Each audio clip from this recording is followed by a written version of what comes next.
Hello, good morning. Hello, good morning. So, ayan. For today's video is magluluto ako ng pusit. Ayan, o. Gigisa ko lang siya, guys, sa kamatis. Meron tayong sibuyas, kamatis, magic sarap.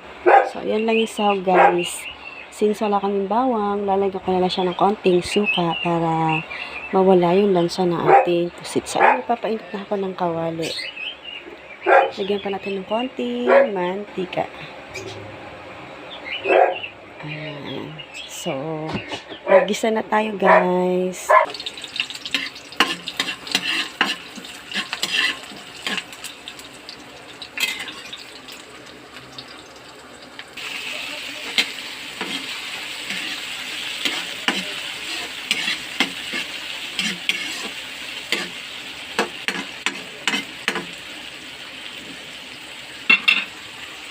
Ayan, guys, lutuin lang natin yung ating kamatis bago natin ilagay yung ating pusit.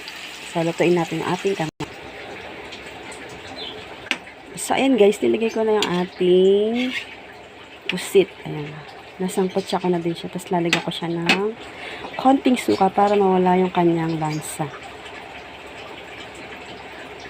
Ayan. Diba? Kasi hindi nga kami nagbabawang. So, yan na lang. Suka, pamalit. So, ayan, guys. Ayan. Hindi ko pa siya nilalagay ng tubig, guys.